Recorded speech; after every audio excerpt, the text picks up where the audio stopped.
Hello, and welcome to Timing is Everything, a program of Care Dimensions, formerly Hospice of the North Shore in Greater Boston. My name is Mary Crowe, the Education Specialist at Care Dimensions. Today we're happy to have Laci Gentry with us. She is a social worker at Care Dimensions, and we're here today to talk about coping with the holidays. Welcome to the show, Laci. Thanks for having me. It's a pleasure.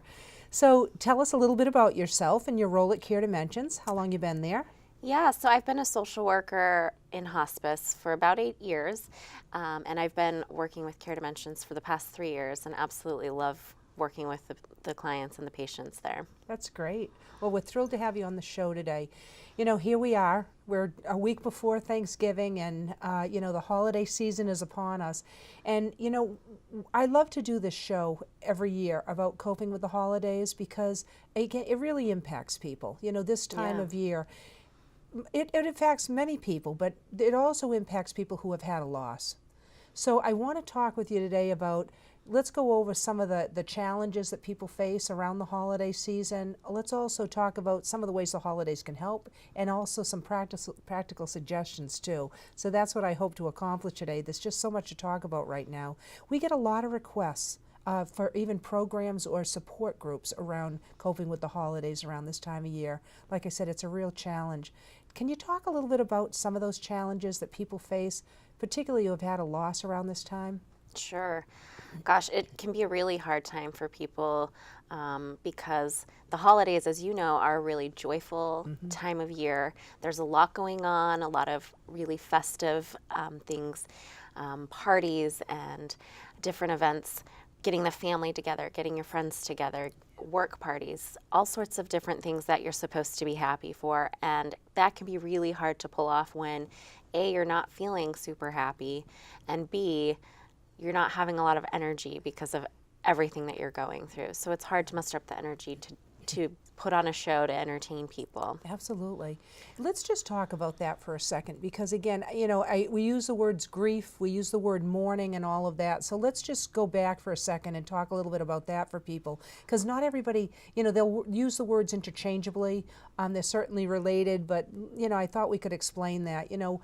Some people aren't aware. Grief has to do with the internal feelings that we experience when we have a loss, not just the loss of a person, but a multitude of losses. And mourning is that outward expression of grief.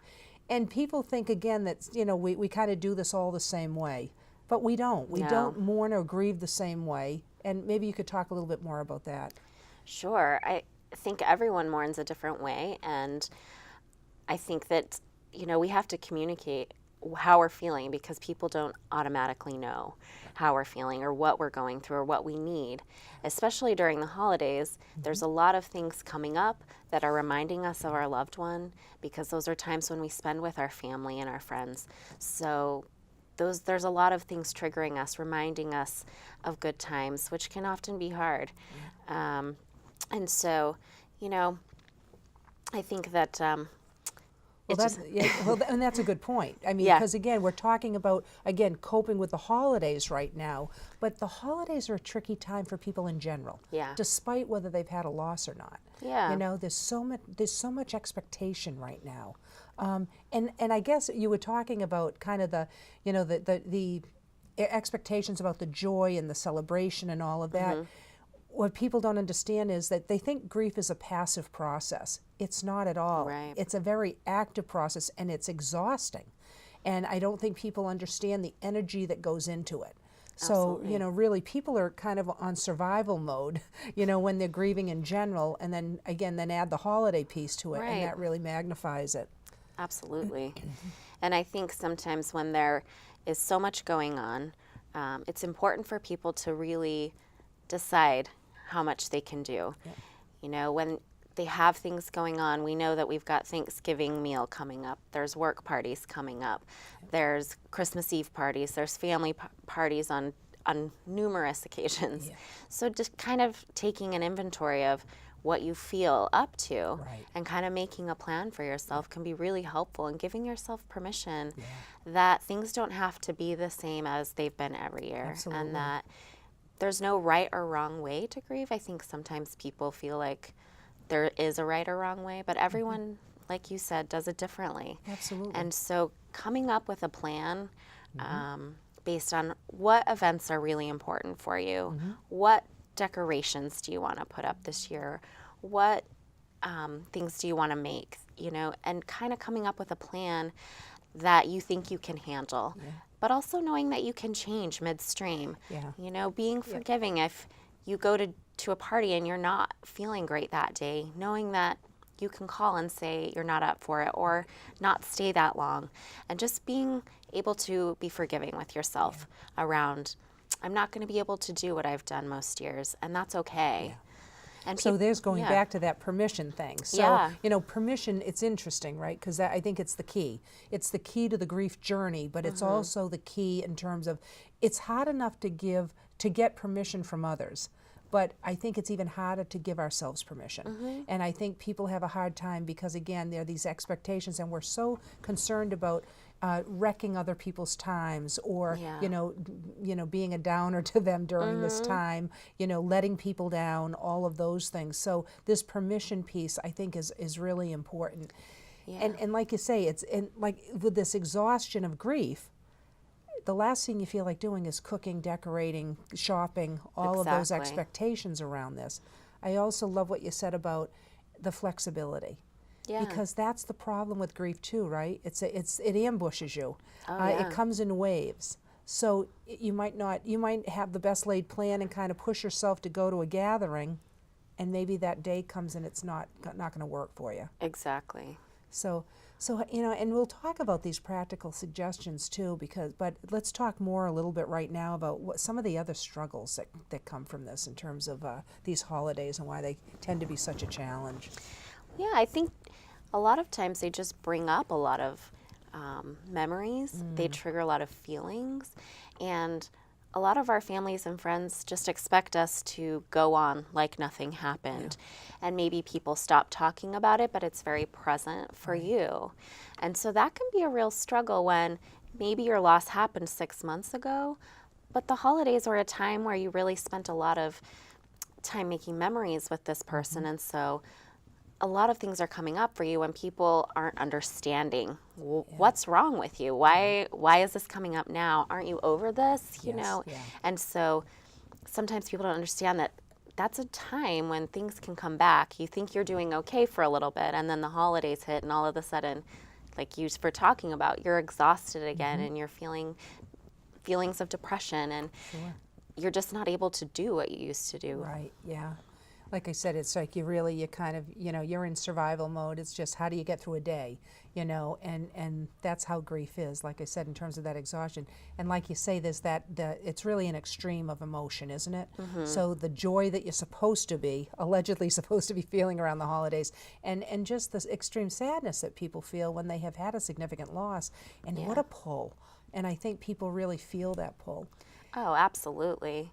I think it can go, and I think people sometimes feel guilty, feeling that joyous feeling they're supposed to have if they're missing their loved one.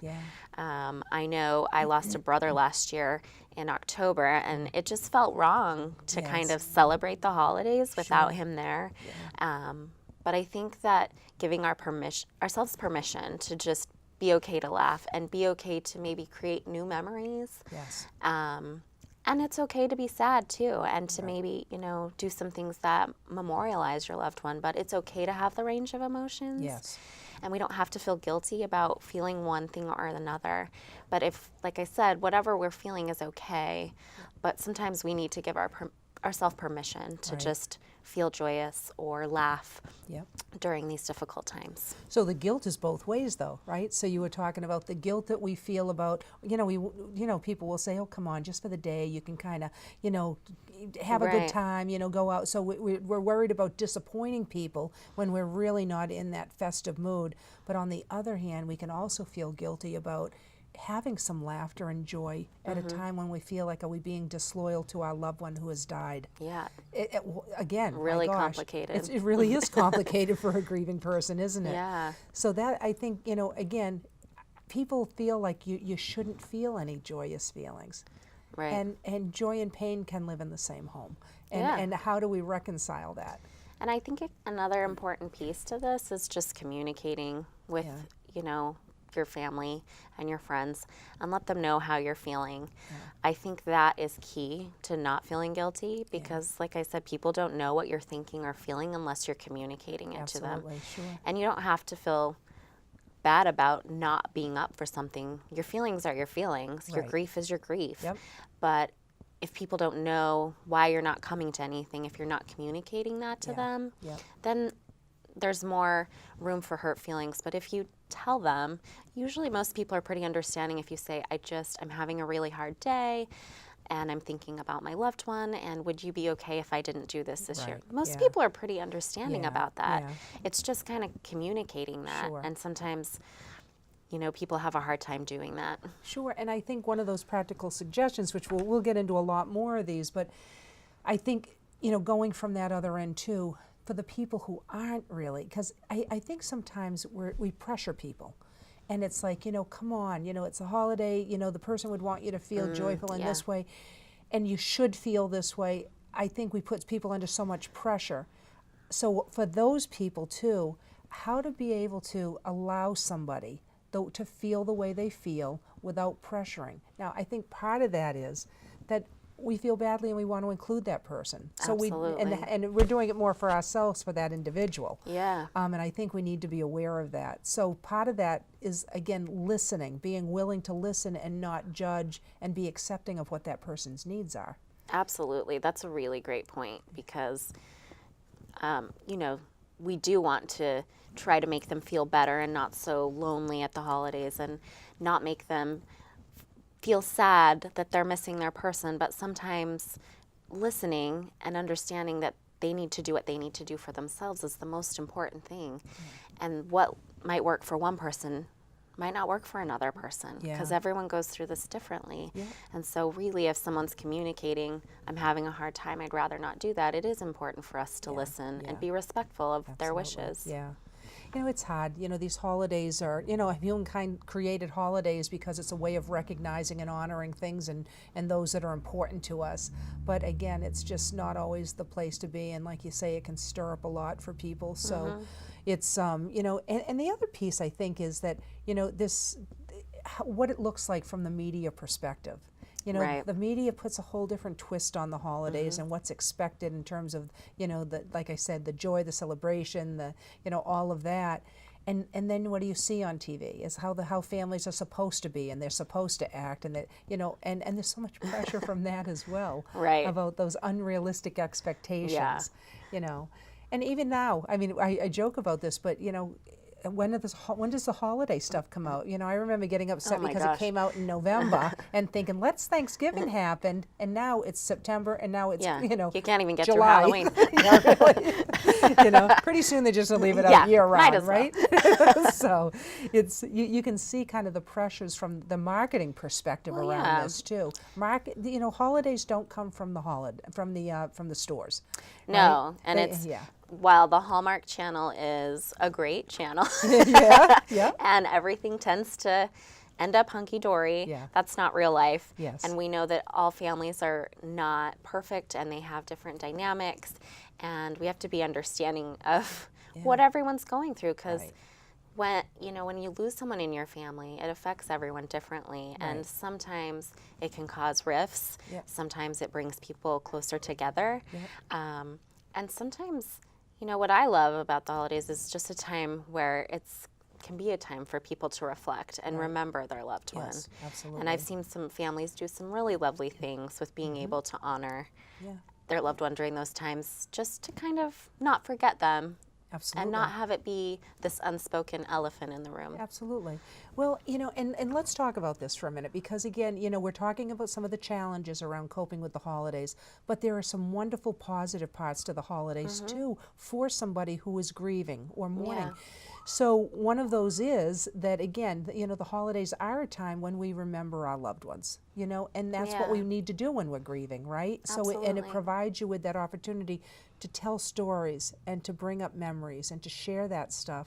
another thing is that it's a time when families do come together at a time when you need that support, you know, and Yeah. grieving people desperately. You know, we're social beings and we need to have that and that Absolutely. companioning, right? Yeah. And some people, I don't know if you've heard that term before, but companioning is when people kind of walk through that journey with you and support you in that process. They're not leading, they're not following. So this is what people need as they grieve. So the Oh, yeah. holidays provide that too. And then, you know, so there's so many parts to the holidays that can be helpful in that way. We slow down from our usual routines, right? So Yeah. even though it's hectic in other ways, it kind of is somewhat interrupted, you know, of our usual standard routines. And that allows people to kind of go to their grief as well. So the Yeah. holidays can be healing in those ways. Yeah. And I think it can be a great excuse too, not that it is true, but it can be a good excuse if you can't get holiday cards out or can't host a meal. It's a great reason and it's true, but you have something to blame it on because it really is true. Right. If you can't do everything, you have to be okay with that. Yes, absolutely. And just slow down and do what you need to do and do what you can do. Absolutely.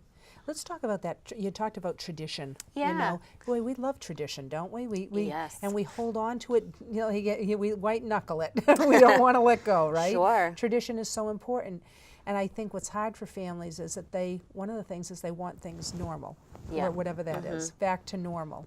Yeah. When things aren't going to be normal ever again, they're not going to ever be the same. Right. And that's hard for families. So they try to replicate the way things always were when it can't possibly be because there's Yeah. this conspicuous void of the loss of a particular loved one. Yeah. So that's hard for people. So people have to create new traditions. Absolutely. And that always doesn't happen easily.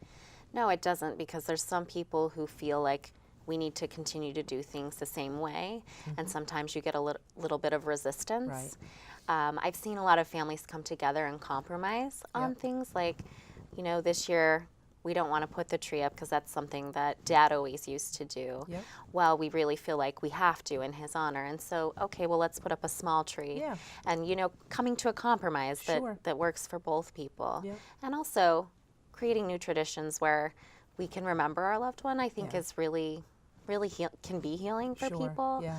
I recently read a book about a family that during Thanksgiving, everyone wrote a memory about this person. And so then they all put them in a little box and put it under the tree for Christmas. And then on Christmas morning, they were able to read all of the memories that everyone wrote as like a little present to the family, just sharing memories about this person.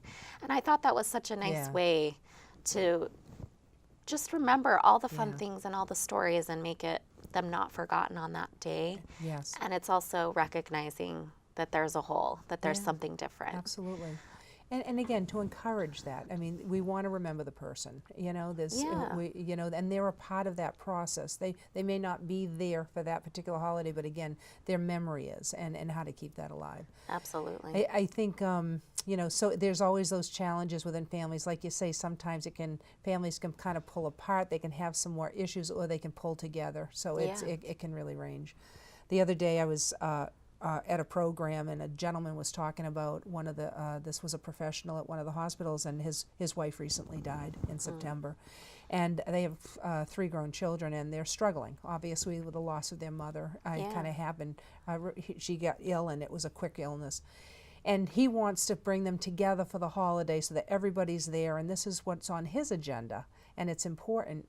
Well, one of the daughters actually doesn't want to do that. And it's not a slight to the family, it's how she's coping with the loss, that she actually took on a double shift that day.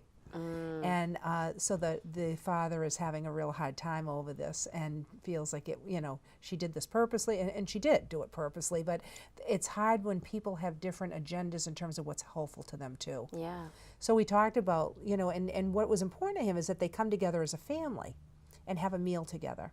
And I said, well, how important is it that it be on that particular day? Right. Can you do it even a week or two later and around the time? And he said, yeah, that would be fine. And so that's the communication piece. Absolutely. How do you do things differently, but again, you're still meeting everyone's needs in the family, and that can be tricky. Yeah, and I think that can be good for anything. Sometimes doing things the same way can be painful. Yeah. Can be too painful. And Sure. so just shaking it up a little with Yep. when you open presents, or when you light the candles, or when you eat your meal and what time, or who you're inviting. I think anytime you shake something up or change it, it's okay. Sure. It doesn't have to be perfect. It doesn't have to be like every other year. You can create new traditions, or maybe it's just this one year that things are going to be a little different, and then we'll get back on track next year. Sure. Whatever happens to happen, but just going with what's going to work for you and your family. I think that's a good point too, Laci, because again, a lot of times people feel like they're making a plan and this has to be the plan for the duration, for years to come. Right. When you're going through a significant loss like this, it's let's make a plan for this holiday. Yes. Let's just get through this one, and then you're not Absolutely. planning out beyond that. So again, I think it's like taking those small steps. Sometimes we feel like we have to make, like when you're changing tradition or making these plans, it has to be further out, and that's not the case at all. So I think people have to kind of think close to them, because so much changes, as that process of healing goes on.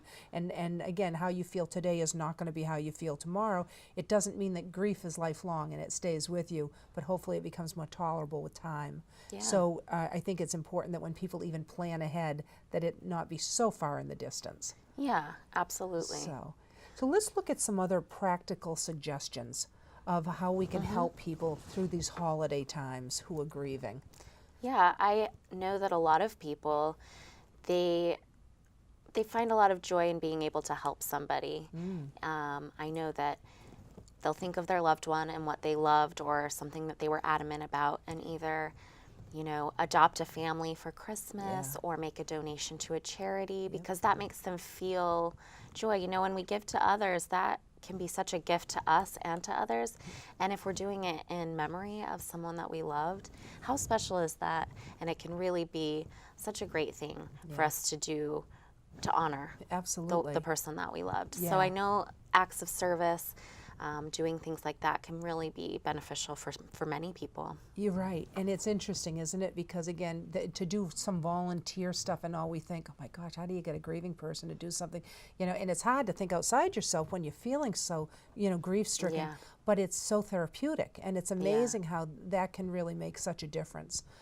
So that is a wonderful suggestion.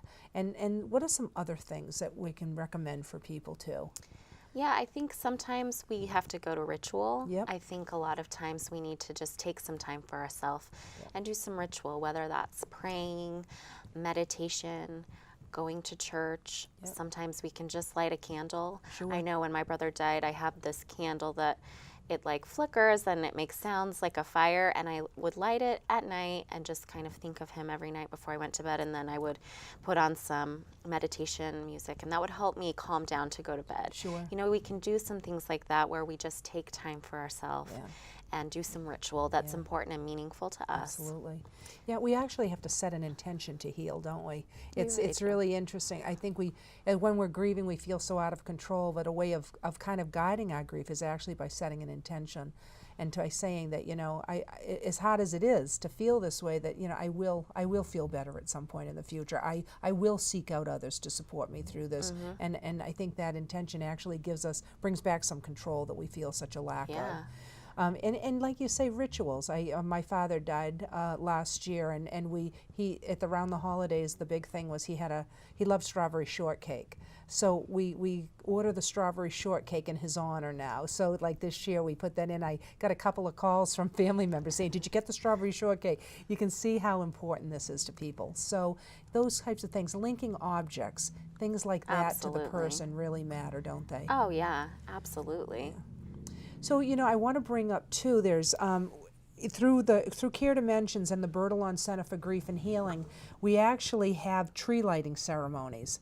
And that's a wonderful way too of lighting a light in your loved one's memory or honor. And I know we have a couple of slides on this that I'd like put up. There's one in the Cape Ann area, and again, here are the dates. And this one there's one in Gloucester, like I said, on the Cape Ann area. There's one in Danvers on December 5th. And the one in Danvers on December 5th, they actually have a Coping with the Holidays support group afterwards from 6 to 8 at the Bertillon Center for Grief and Healing. And then there's also, there's another slide that we have that point out two others that are there we go, and the one in the greater Boston area, That's at the Josiah Smith Tavern. There will be a support group after that one on the Coping with the Holidays too, from 4 to 5:30 after that event. So for more information on these, people can please call Care Dimensions and the Bertillon Center for Grief and Healing at our main number.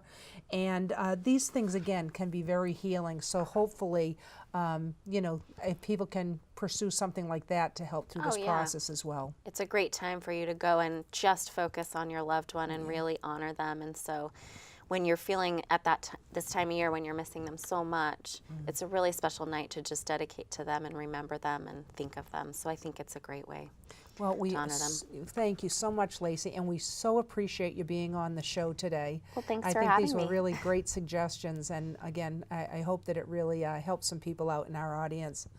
Thank you all for joining us for the show, and we look forward to you tuning in on Next Time Is Everything. Care Dimensions, formerly Hospice of the North Shore in Greater Boston, is different in that we do more than just hospice. It's just incredible, the services they provide when people need it the most.